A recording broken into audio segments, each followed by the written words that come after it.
Maybe we should have titled this video as "We're quitting YouTube and fake a mental breakdown about it" or something. Fake a mental breakdown? I don't need to fake a mental breakdown. That's my secret, Ryan. I'm always having a mental breakdown.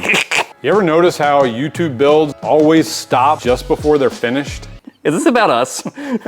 We've been doing YouTube builds for over 3 years and custom builds for about 10 times as long. And we specialize in really long and involved projects. So we decided, let's peel that curtain back a little bit and show you guys what it's really like to build complex projects on YouTube. And I'm not talking about cars that are gonna get thrown away as soon as we're done with them. I mean like really good cars that are fun to drive afterwards. As many of you know, our builds are ambitious. The goalposts kind of creep as we build them because we get more and more ideas. Like the drift gear, for example, was going to be a quick in and out project. And now we're on episode 23 of the project because, well, it keeps getting cooler. Our original plan was to take a running driving race car, swap out an engine, swap another body on top, take it to the track and have fun.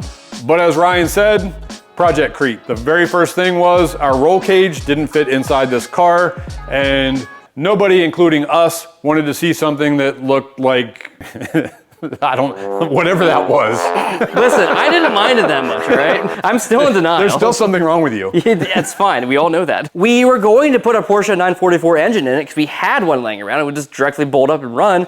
But then we had the idea of putting an 07K. When we put that first video out and you guys had so much interest in it, we were like, okay, well, we can't just do that. We need to go further. We need the 07K, and while we're at it, let's throw a turbocharger on it. A big one at that. And the roll cage would have kept us from banging our heads on the road, but it didn't really fit inside the car. It looked terrible, and that's not the kind of work that we do. And that kind of leads us into our first major topic. Quality versus frequency. YouTube rewards frequency. They want you to post as much as you can, get as much engagement as you possibly can, and then they reward you for that, and then you keep going. However, when you're building a really high-end custom car that you're making all the parts for, which takes a lot of time, that's very hard, especially when you're doing a schedule like ours is, which is every single week we put a video out. I have friends that do this also, that do 3 videos a week, and I think they're insane, but they're laughing behind their stacks of money. So if it works for them, it works for them. I would probably die if it did that. On that same note, it's just Tony and I. We don't have anybody else helping that's building the cars for us or filming for us or editing for us. Tony's nephew and Tony's son also did film and edit for us at one point, and we also experimented with other friends filming and editing. It's really expensive to pay for quality help, and they were quality help, but they were expensive. And unfortunately, we're still at the tier of YouTube where like, we make money doing it, but not enough to employ multiple people and pay them a respectable wage. I believe in paying people respectable wages because that's human. You like that button? You like that door? I do. Yeah, that was very nice. Sit down in the seat a second. Yeah. Oh, wait, do I have to be careful about how hard I push on it? No. Nice. You don't fall backwards anymore now. Yeah. It's actually bolted to the floor. Perfect. And when you're doing projects for YouTube, you're always looking for the best thumbnail, a great title that's gonna have everybody clicking on it. But when you're building a large project, and you're taking your time to do it right, you're gonna have a lot of work that doesn't fit that bill. And so we could either do 80 hours and show you none of it, or we could take you along for the ride there and know that we're not going to have 1 million clicks because, you know, that many people don't wanna see us put a fuel cell in. Hey, I did that last week and I thought it came out pretty okay. You did a really good job, Ryan. It wasn't my best work, but it came out okay. And in case you don't believe us, we're gonna show you some real case examples of projects that we've been building and why they've stalled or whatever. Limbo, put in limbo. Purgatory, car build purgatory. We're just slowed down. Slowed down's probably a better word. To the point that you haven't seen any progress. Should I re-say that, or are you just saying that? No. We're wrong with you people. This is Project Jigsaw. I know many of you know this, and we have not done a lot on it lately because, well, we need parts. Being at the scale we are on YouTube currently, we make money, but we don't make a lot of money. And custom supercar parts are supercar expensive.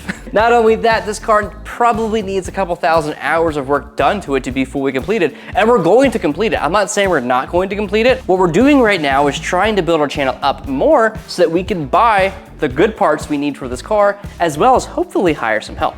So we started Project Jigsaw. It took a little while to get a really good following, and then people were really into the project, so were we. We were moving along nicely. We've got, probably 2/3 to 3/4 of a hand-hammered body, partially fleshed out.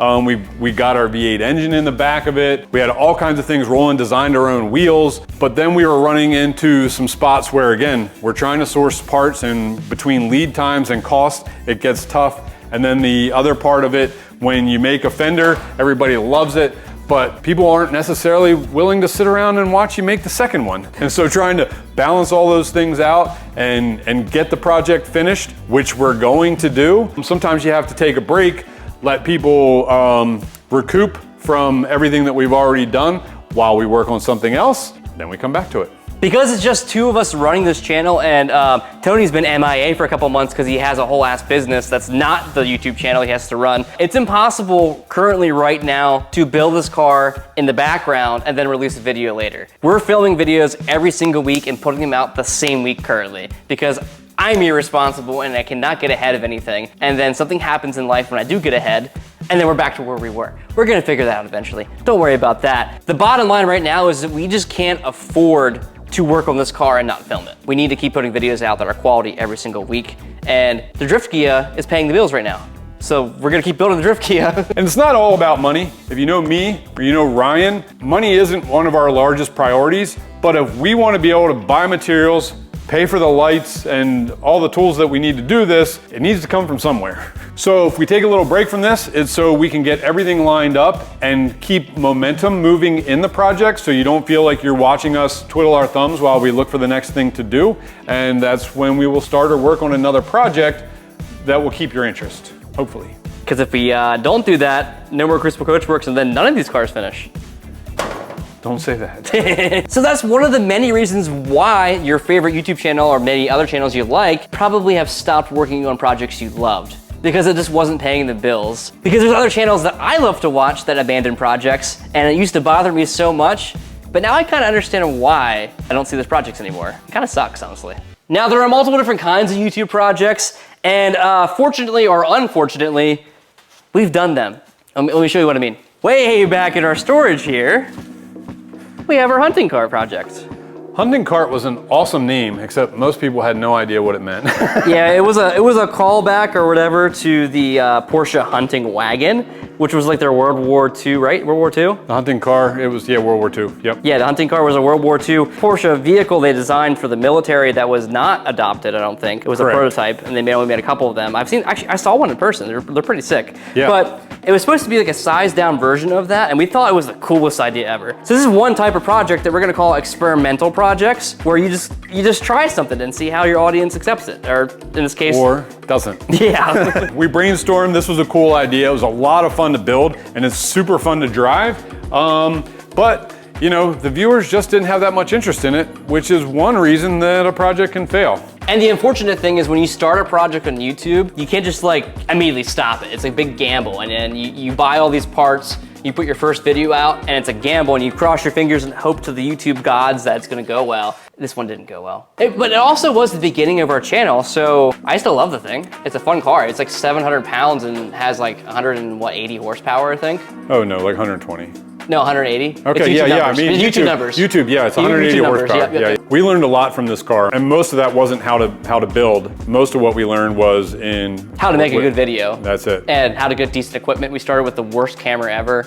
We didn't have good microphones. We just tried. And honestly, like, it goes to show, like, you just gotta try something and you're going to mess up, and that's okay. Because if we didn't try that, we wouldn't have a channel now that pays our bills. So when we decided not to move forward with this project, we led right into another project we were already working on the side, which was the slant nose. And this project was much better for a lot of reasons. There was a lot more interest. I think one of them because it was an actual car that we could drive on the road. Another was that we decided that instead of experimental and goofy, we would go with quality and craftsmanship. And that's been something that we've stood on ever since. This was the project that I learned how to shape metal on. Tony sent me to metal shaping classes, and this was like our project that I'd come back and take my skills to and keep honing them on. I made that side quarter panel probably like 4 times, I think, in this whole process. And then once I was happy with the metalwork, Then I did the rest. We used foam to design the car, we used clay. We tried so many different processes. We tried 3D scanning for the first time on this car. This is when we realized though that we were not prepared for YouTube, because we started posting about this project on YouTube like later on when we were getting close to being done. And then I made this deadline of being like, we should have this car done for the PCA swap. We can unveil it there and it'd be the coolest thing ever. We worked insane hours to get it done and YouTube loved it. You guys loved it because we had a deadline. We were living at the shop. It was all really raw. We were putting out like 3 videos a week when we were working on it. That was when our channel first blew up. We had like, I don't know, like 2,000 subscribers. We had a video do like 200K views and we were like, we did it, we made it, we were doing the YouTube thing. And then we quickly realized that people don't stick around for quality. They stick around for quantity and they stick around for new things and they want fast-paced, you know, action. And as soon as we got this car painted, everybody left. They're like, oh, the car's done. You guys didn't follow up with anything really cool. And that's when we realized, like, if you're not on your toes constantly for YouTube, you're going to fall behind. And when you do, you lose momentum. And then depending on your situation, you might end up not being able to do YouTube anymore because you can't afford to keep doing it. And that brings us to reason number 2, which is, yeah, once it looks like it's finished, it's finished. Yeah, that's the YouTube rule. And we have many friends we made through YouTube and we've gone to their shops and been in their channels and stuff, and they all have the same sentiment. Once the car looks like it's done, it's done. This car has been in this stage for so long because it looks like it's done, it drives like it's done, but we're not done with it. We have a GT3 engine to put together for it. We have an exhaust to build for it because this exhaust sounds like garbage. There's no crossover. We just made it so we could drive the car. I'm like so embarrassed to drive the car because of how bad it sounds. And also, the whole stripe situation that we did on the car was a fun idea. We're probably gonna change it eventually, not because you guys told us to, but because you guys told us to. No, because we really want to, because we think this car would look cool with solid color as well. So now we've got 2 types of cars, experimental and YouTube finished. And this one's even more than YouTube finished, honestly. We've gotten lots of comments from people that have seen the car in person and says that it looks even better in person than it does on YouTube. And that's not true of most YouTube finished cars. No, Tony, we don't talk about this car. No, we don't talk about this car. I'm too busy ignoring all the comments about this car. Which brings us to another type of car, which I honestly thought was going to be our best type of car, and that is the customer car. Because then the customer is paying for all the labor and all the parts, and all we have to do is video it and share it with you. And build the car. What's that? Well, yeah. But that part we're getting paid for. The problem there is, when it's a customer's car, we don't have full control over artistic design, the scope of the project, or the timeline of the project. And that becomes very difficult when you're trying to do it for YouTube. Kind of like how earlier we were talking about the drift gear and how like things change as you're building a project because you realize that the audience wants certain things and it aligns with what you want as well. You can't do that with a project like this because it's dictated by the customer. So when interest declines, you can't right the ship by changing things here and there, like changing the engine swap, for example. The customer does not want to swap the engine on this car. It wasn't within the scope of the project, so we couldn't do that to then get more interest in the car to keep the momentum going. Because that's what YouTube's all about, baby. Titles, thumbnails, and keeping that momentum going. When you lose that momentum, it's very hard to get it back. So what do we learn from all this? We've talked about why projects don't get done, but then how do we change it to make sure that we finish the projects that we start? When it comes to customer cars, if we're going to put it on YouTube, we're probably going to finish the car before you even see the first episode. That's not our normal way, as Ryan said. Normally we are making a video for the same week, and it's really hard for us to keep videos in our pocket because we want to keep that momentum going. Like this one, for example. Patreon knows all about that car. Patreon?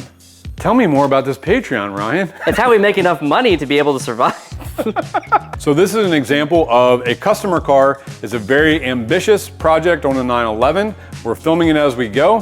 When we get finished, you'll get to see what we did. Because we learned our lesson. Yes, we did. So all of this to say, when you don't see a project for a while, on our channel anyway, that means that we're making things work so that you can see better videos on our project in the future. That also goes to say, when you see a video like this on a Saturday release that's not a project video, that's because we're working on something really cool that you're gonna find out in a couple weeks probably. Hopefully, if we get it done in time. So when your favorite YouTuber isn't showing you exactly what you want to see, there's probably a good reason behind it. In our case, we want to build really cool cars, share it with you, and just be able to pay the bills along the way. That's the dream, baby.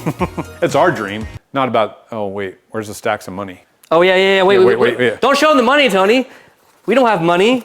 We're poor, give us money. Yeah. This isn't money I bought off Amazon for $32. This isn't why we're doing it at all. It's all because we love to build cars.